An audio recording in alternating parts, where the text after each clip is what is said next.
Chapter 1, Part 2 of The Naked Quaker, Watching Widow Holloman. On June 21st, 1659, the 37-year-old magistrate Thomas Danford dipped his quill into an inkpot and penned a few short sentences on a small piece of paper.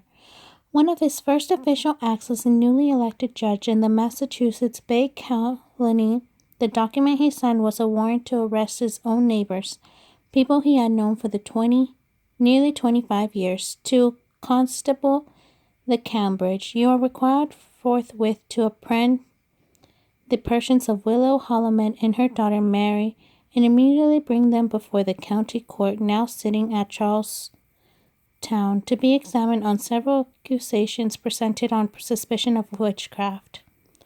Witchcraft was a capital crime, such as a serious matter that Danford decided to take special precautions. He instructed the constable C's mother and daughter separately.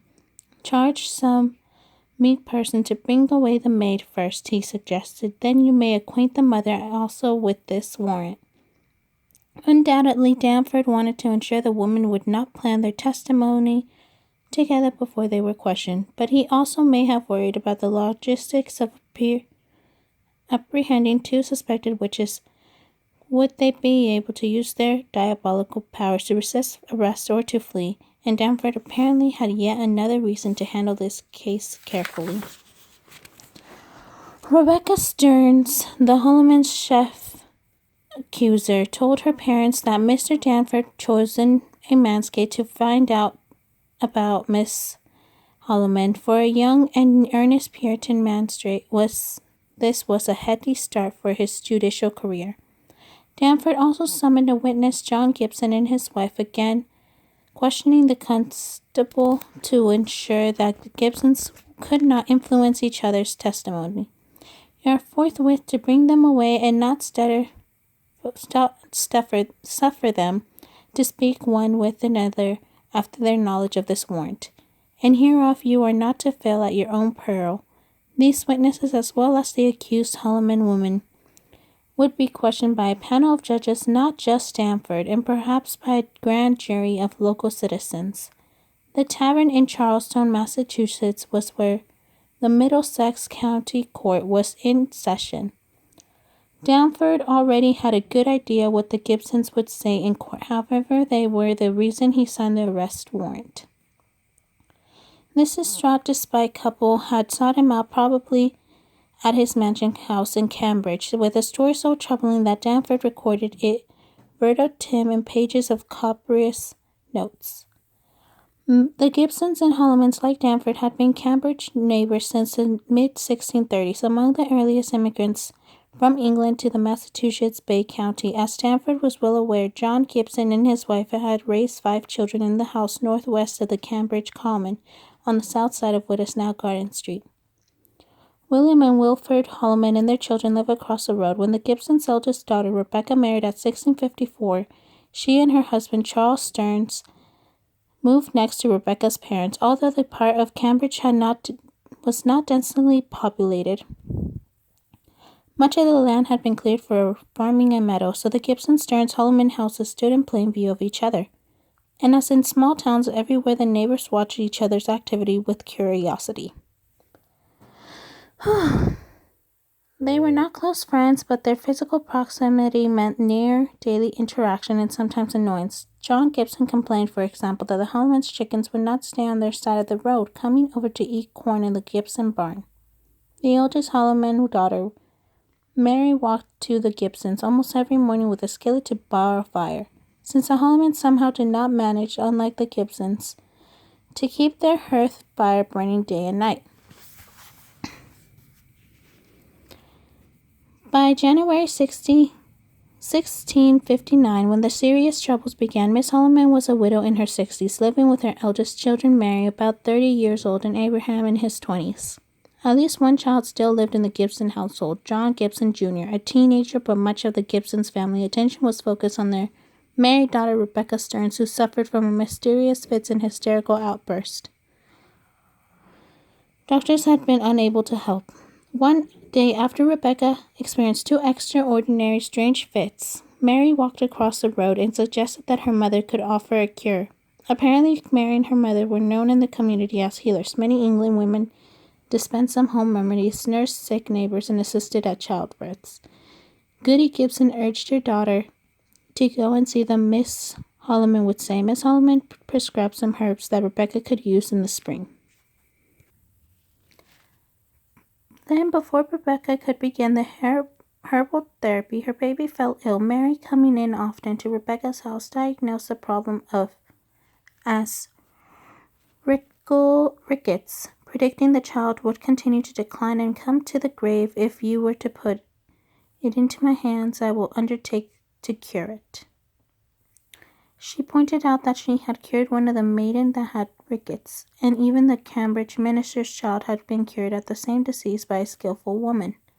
But Rebecca could not decide what to do about her child. Mary, evidently frustrated, convinced the baby would die without treatment. Told Rebecca, "You'll take a fool's counsel if you will not choose." After that, Rebecca's fits began again. First, her ordinary fits, 2 nights and 2 days, and then after being pretty well again, sensible one day, she was taken by a strange raving. For 3 or 4 days, Goody Gibson, frantic with worry as she tried to care for her disturbed daughter and sick grandchild, happened to look across the road during one of Rebecca's rages. She noticed that Miss Holloman was walking about by her rails, stooping down and picking the ground along as she went, looking for healing plants and herbs. As Rebecca's condition changed day to day, hour to hour, Goody Gibson continued to watch the Hollomans. Wherever Miss Holloman or Mary Hollam walked along their rail fence, Rebecca raged and could not be quiet. But when the Holloman women were away, Rebecca slept peacefully. One afternoon, Rebecca suddenly sprang up from the sound sleep and cried out with rage against the Holloman, which she was a witch, and that she must be hanged. At that very moment, Goody Gibson looked outside and was amazed to see Miss Holloman walking toward the home. The next morning, with Mary Holloman arrived at the door as usual to borrow fire, Rebecca screamed hysterically, saying that Mary was a witch, too. When Mary came for the fire the next day, the same thing happened. On the 3rd day, the Gibsons turned Mary away and bade her to go get some from another house. They also began to keep constant watch on the Holloman house across the road, trying to figure out the cause and effect relationship between the Hollomans' activities and the health of Rebecca and her baby. Perhaps the Gibsons kept a daily journal because they reported their observations to Danford in surprising detail. Gibson noticed countless strange things that Willow Holloman did. In addition to picking along the fence, they observed the old woman was seen to go outside. Sorry, I was struggling to read and hold the book, so I decided to just leave it blank. They observed... Okay, Gibson noticed countless strange things that Widow Holloman did in addition to picking along the fence. They observed that the old woman was seen to go outside towards the night into swamps and highways, and sometimes Miss Holloman walked in the rain for no apparent reason. They saw Miss Holloman kneeling in her yard, digging with a hoe for hours, but later when Goody Gibson went over to look, she could see no hole at all, more than in any other place on the spot.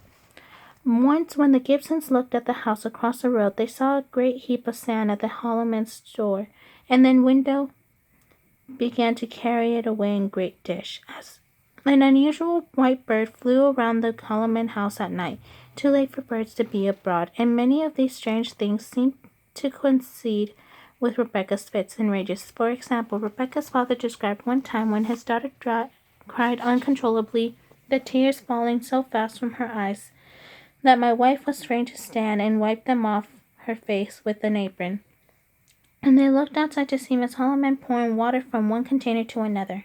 Rebecca's outbursts grew more frequent and horrifying. She barked like a dog. During prayers, she writhed about in bed, trembling and shaking, crying out that she fought with the devil. She claimed that a huge snake stung her under the arms and that imps from Miss Holloman's back chest bit her feet. The few times that Rebecca went out in public, she loudly accused Widow Holloman and her daughter, saying that they were witches and bewitched her and her child. And as Mary Holloman had predicted, Rebecca's baby died, declined, and fell away daily, quite crooked in the body which before was straight, thriving child. Rebecca's parents reported all the observations to Thomas Damford and much more. Damford filled the pages of notes with their testimony. Presumably, the Gibsons repeated the strange story at the court in Charlestown. Well, what happened next is not clear. There is no record that the Holmans ever faced trial for witchcraft. Most likely the grand jury or the judges presiding with Damford simply did not believe that the Gibsons' testimony was sufficient to support a witchcraft indictment. They sent everybody home. The Gibsons and the Holmans returned to their uneasy relationship, watching each other from across the road. The Gibsons, however, remained wary, and Rebecca continued accusing the Holmans of witchcraft even when Rebecca's brother John joined in the witchcraft talk, telling his friends when he saw Mary Holman, "There cometh a young witch." Finally, the Holman women could hear their suspicion no longer. In March 1660, Miss Holman sued Rebecca Stearns, her parents, and John Gibson Jr. for defamation and slander, telling Miss Holman bypassed her town magistrate, Thomas Damford, who ordinarily would receive the complaint and sign of the court papers. Instead, a court clerk, Samuel Green, signed rights summoning the defendants. And in an unprecedented show of support, 25 longtime neighbors, including some of the Cambridge most respected citizens, submitted a petition assisting to Miss Holman's good character and affirming that they never knew anything in her life concerning witchery. When the case came to trial in April 1660, Thomas Damford was one of the 4 men at the judge's table. The jury returned a verdict to John Gibson and his wife, apparently because the couple did not actually say that the Holmans were witches. Rebecca Stearns, however, clearly accused Winford and Mary Holman of witchcraft many times, but the jury decided that Rebecca was, by God's hand, deprived of her natural reason when she expressed those words, mentally incompetent to be responsible for her statements, so that John Gibson Jr. had no good excuse except the rash of youth for calling Mary Holman a witch. The court convicted him of slander, but let him off with a choice of paying a £5 or giving Mary an apology. He stood up in court to recite this little speech, perhaps drafted by him by Thomas Damford. "I am heartily sorry for my evil thereby committed against God and wrong done to Mary Holman and her friends, and I crave forgiveness of the said Holman of trespass." The result was a close to benediction of Widow Holman would ever get. After that, the Holmans and the Gibson and Stern families went back to being neighbors, still living in houses where they had to look at each other every day from across the road. Maybe the Gibsons allowed Mary to borrow fire again. Perhaps Rebecca's fits subsided. Did she finally try the herbs that Miss Holman prescribed? For she moved away to a nearby water town with her husband Charles. No one ever accused the Holman women of witchcraft again. Thomas Damford, whose judicial career started with witchcraft scare, faced hard decisions about accused witches and once more the end of his life. See Chapter 10, as a judge at the Salem witchcraft trials. Okay, that was long. Sorry, I have limited space, so I tried to read that as long, but I kept messing up. Thank you and goodbye.